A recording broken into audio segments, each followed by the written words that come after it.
Is your office building suffering from a cold? As strange as this sounds, sick building syndrome is a serious and legitimate problem that can be found in buildings everywhere, like your very own corporate office building. The culprit of this sickness? Tiny, invisible, airborne pathogens. These tiny villains cause infections, illnesses, and overall reduced productivity in the office. But it's not just your office that's in danger. In the hotel industry, a tiny bacteria, for instance, called Legionella, is commonly detected in air conditioning vents, which can cause guests to feel ill or unrested.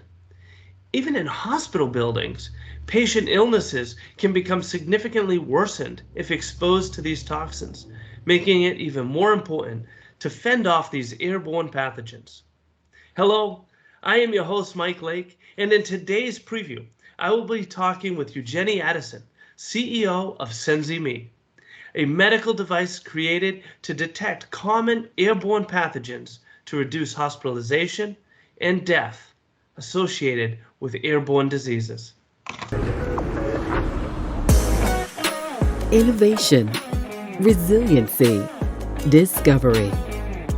Join Mike Lake, President and CEO of Leading Cities, as we explore the technologies shaping the possibilities of our future with a preview of tomorrow. Hello and welcome, Eugenie. Thank you so much for joining us. And once again, I do want to thank all of our listeners and viewers.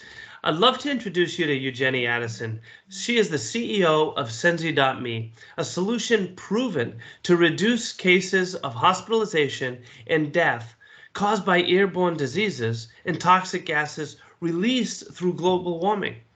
Now, Eugenie, clearly the world is aware of airborne diseases, as we're still tackling this pandemic, but it's obviously so much more than just COVID. But I am curious, how did you become interested in this area, and what led your own passion towards addressing airborne diseases? Okay, thank you, Mike. So it all started because I suffer from really bad allergies, and I even lost an aunt who passed away. She died from having chronic bronchitis and had COVID-19. I'm sorry. And I found out, yes, it's really bad. And when I did further research, I found out that airborne pathogen passes the body natural mechanism. It will lodge itself onto your lungs, stay there a while until it become toxin. Then you start feeling symptoms such as influenza virus, which can lead further on developing into lung cancer, and people die from this. And from our research for over 2 years, we found out that over 70 million people die every year from these airborne diseases. Wow, that's incredible. Um, so let's focus a little bit more on this issue. It's easy to say airborne diseases, and of course, right now the first thing I think we all think of is COVID, but it's much larger than that. Can you give me a sense, all of us, a sense of what is an airborne pathogen, and just how widespread is it? Okay, well, airborne pathogen, as I stated before, it's all started because it make itself onto your lungs, stay there a while until it become toxin. Then you start feeling symptoms. Most persons have symptoms such as chronic bronchitis, lung cancer, and people die from this. So what we did is we focus on three main areas where we look in the healthcare industry, where for most hospitals, especially the operating theater, most of the doctors and patients, what they suffer from, they're exposed to carbon monoxide gas, sulfur dioxide gas, nitrogen dioxide gas, and also in the hotel industry, most persons suffer from Legionella bacteria that are found in the AC units where visitors or customers will go there to spend their holidays, and you find out that it's a gram-negative bacteria, so they're having symptoms such as flu virus, and they're also exposed of having carbon monoxide gas. And also in the corporate places, they suffer from sick building syndrome, so they will be exposed to formaldehyde and volatile organic compounds. So what we did is we focus on these things because we found out that these are the main areas and the industry that are more exposed to having airborne diseases. So, look, for all of those of us who suffer from what I refer to as a Superman syndrome, meaning, we always think it'll never happen to us, that we're larger than life, so to speak, or whatever. Just how much of a threat is this really to the average person? Well, people don't know this is very serious because it's as you say, it's like a Superman syndrome where people do not look at this like it's a problem, because when we started off doing our pilot testing, people are not so aware of these things, or they say, oh, they can probably get someone to clean the air and that. But when we did our pilot testing in the different healthcare and the hotel industry and the corporate offices, they found out that airborne disease is happening everywhere, and it's where you have different symptoms. Like, for example, COVID-19, the CBC said that the influenza virus, these are some of the signs, and that so it is a branch of airborne diseases, and you never know what will happen a couple years from now where other outbreaks will be. So people should be more aware and take this in consideration of how detrimental this can be, and not thinking of it like it's just a flu-like symptoms and it will pass and you'll be okay. It can actually take someone's lives, just like my aunt's lives and many other persons around the world. And what I'm hearing from hospitals and corporate office buildings and places like that, what we have in common with all of these, it's indoor buildings where large numbers of people pass through or gather. College campuses, I would imagine, is another area. But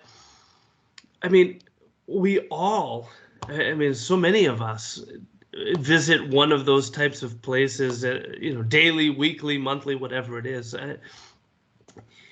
Is there something really that the building manager, I guess, or whomever the right person is, can do to help protect the people coming in and out of those buildings? Yes, when we were doing our pilot testing, we found out that people were not looking so aware of what's happening, that even because when we did our testing in the different places, we had to report to the person in charge for the environmentalists and or wherever, and they're seeing that because it's such a visible thing, invisible things. I call it a monster in the air. So like you just find yourself getting sick if if someone close to you have the virus in the snap of your finger. You have it because the influenza virus doesn't start until it stays in your body for at least 7 days before you start feeling symptoms. So people are not aware of this, and that's how there's so much. That's why it's spreading spreading so much, because they're not, because of there's no risk. There's no measure in precaution in taking care of what's inside, or protect themselves or get something or that can protect them from these viruses and that. So that's why there are so many deaths and people are getting sick globally because of this issue.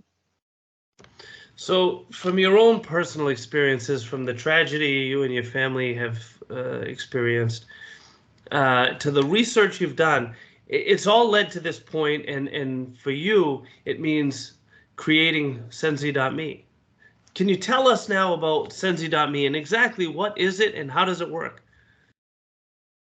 Okay, so Sensi.me, we have a patented indoor air quality monitor that we're able to detect specific pathogen bacteria and gases such as type A influenza virus, Legionella bacteria, formaldehyde, volatile organic compound, and some of the gases able to detect are carbon dioxide, carbon monoxide, sulfur dioxide, nitrogen dioxide, and oxygen. So we detect this within 145 square feet, which is a room size. And then what we do next is that we have a filter that we filter these in less than 5 minutes. So we we have a global patent, and we also receive license and certification from the UL, FCCE, FDA, Bureau Standards, Scientific Research Council globally. And we have conducted over 100 testing, and right now we have paying customers and a number of active orders at the moment. So is the air filtration a constant, it's constantly filtering, or only when it detects the presence of one of these dangerous, whether it's a gas or, bacteria or whatever? Okay, yes. So we know that airborne pathogens, there are millions of pathogens and gases. So that's why we focus on detecting these specific pathogens based on the research that we have done and the testing that we have done. So these are the specification that is able to pick up. But as we grow and develop, we'll be detecting over 20 to 30 pathogens like a couple months from now, and able to filter in not only 5 minutes, but in filter at the same time. So right now it's able to detect these gases and pathogen and filter within the 5 minutes. So for anybody who's thinking, well, I have a filter in my air conditioning unit, or I have an air purifier in my office, or whatever, how is Sensi.me different from these products? Okay, so the air purifier and those just purify the room air, right? It's just purify whatever, but you don't know specifically what is it, and that's where we stand out from these companies, because it's always good to have something that filters it, but it doesn't do the work properly, than when you have something in place like an air quality monitor that is programmed to detect these pathogens, specific pathogens, that's able to pick up and able to filter these in less than 5 minutes. So that's how we stand out from these people that are having an air purifier, and that, which is still good, because at least in that specific area you'll be okay. But we have something that can show you of what pathogens and gases are in the room space and able to filter these in less than 5 minutes. Can't get better than that. Absolutely. Just having this conversation reminds me of a story of a family who went on vacation. And this is, something that unfortunately is not a one-off incident, but the entire family perished in the place they were staying because of carbon monoxide. What I'm understanding is it's one thing to have a carbon monoxide detector, for instance, that tells you it's there, but that's not clearing the carbon monoxide from the air. It's still there. It's still a threat. You just know it. What Sensi.me is able to do is not only detect it, not only record it or capture that data, but it's also able to clean the air so that it is no longer a threat. Am I summarizing that correctly? Perfect, Michael. You summarized it really good. I'm so sorry to hear of what happened. My condolences. Unfortunately, it's something that happens more than any of us probably want to believe or care to admit. So I commend you for the work that you're doing and making buildings safer for all of us. I do want to get your sense of projecting out. So this is a question I ask every guest. Projecting out, whatever it is, 10, 25, 50 years forward. There's a Sensi.me device in every building where it's appropriate to have. What does that actually mean in terms of impact, and what does it mean to you and me and everybody else?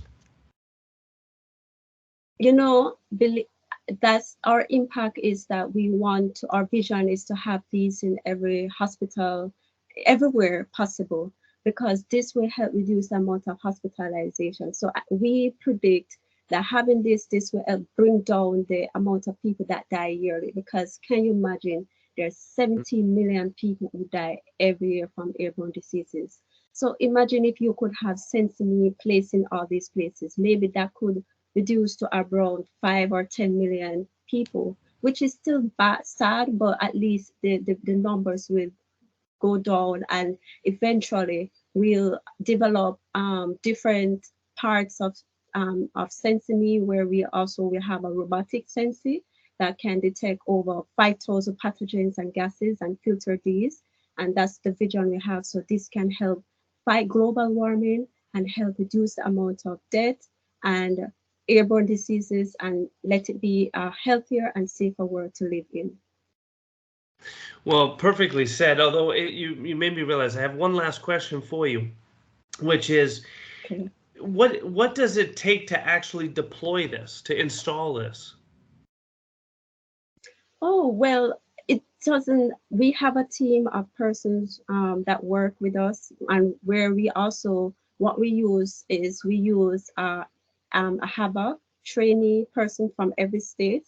So what we do is that we use them on a contract base. So for example, if someone from Florida wanted, we contact a HABA person that will work with us to install these and that. So it's not easy. It can be installed anywhere globally in just less than 4 working days.